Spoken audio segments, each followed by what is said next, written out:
Bienvenue dans cette confiance que vous me donnez et qui est aussi le thème de cette vidéo.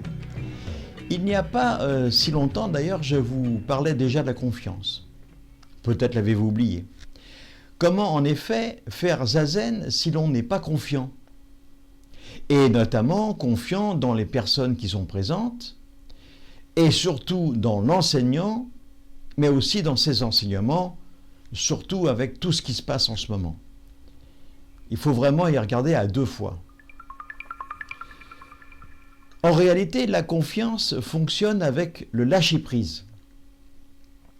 Tant qu'il y a une prise sur les événements ou sur une peur ou sur des choses que l'on a entendues, rien ne se passe comme cela devrait, car il y a une projection et donc une méfiance sur ce qu'est l'événement en question, c'est-à-dire venir dans un dojo, par exemple, s'asseoir. Et si c'était une secte? Récemment, je parlais de la confiance également lorsque l'on est malade. Et cela fonctionne exactement de la même manière. Comment, lorsque l'on est malade, en effet, confier sa vie à une équipe de personnes que l'on ne connaît pas? Ce groupe de personnes va essayer de vous soigner, peut-être même vous opérer. Il va essayer de vous mettre en confiance. Mais ça ne marche pas toujours. Dans ces situations, il faut vraiment être totalement confiant. Mais pour que cela marche, il faut que le lâcher-prise se présente. Sinon, ça ne fonctionne pas et la peur arrive. Et puis la méfiance. C'est un petit peu lorsque l'on prend l'avion pour la première fois.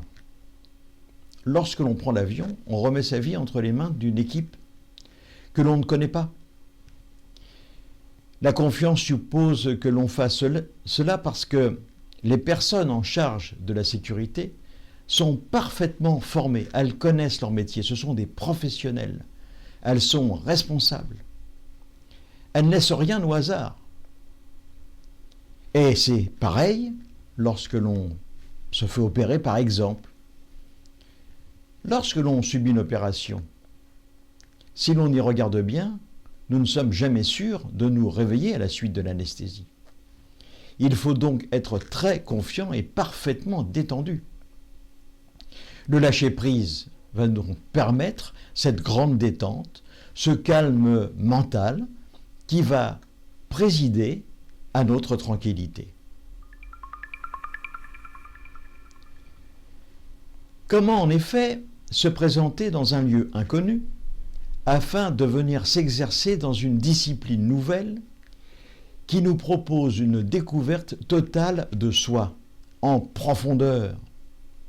Comment réaliser cela en étant ou en restant serein, sans savoir si toutes les garanties d'honnêteté et de sérieux seront au rendez-vous?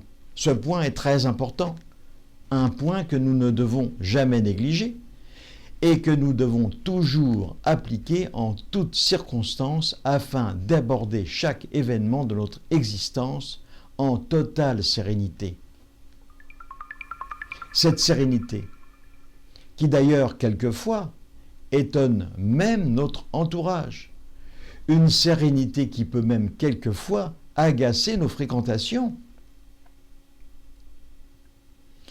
Cette sérénité face aux événements qui émaillent notre parcours de vie, je l'associe à un accueil.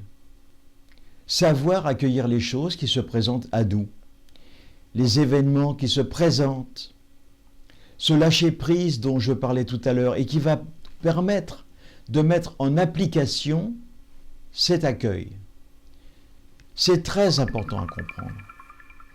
Un pratiquant du zen, un jour, a posé cette question à un maître, en le regardant peut-être dans les yeux: que devons-nous faire de notre esprit durant zazen? Alors bien sûr, ça a un petit peu surpris le maître de méditation et il lui a dit: rien, laissez-le en paix. Le laisser en paix. Ne vous en occupez pas. Laissez les choses se faire. Pendant la méditation, il ne se passera rien. En élargissant un petit peu notre regard, nous constatons que cette réflexion ne concerne pas que celui qui pratique la méditation. Afin d'acquérir la confiance et le lâcher-prise, la condition sine qua non réside dans le fait que l'esprit soit totalement apaisé. Cela est valable dans toutes les situations susceptibles de générer du stress, de générer du conflit. Nous sommes ici à la source d'un jaillissement de joie, un jaillissement de bonheur, une avancée dans la connaissance de soi, l'esprit simplement suspendu dans l'espace, nulle part. Voilà, je vous retrouve très bientôt pour une autre vidéo. En attendant, n'oubliez pas de rester curieux, comme en ce moment, juste pour vous épanouir. À très bientôt.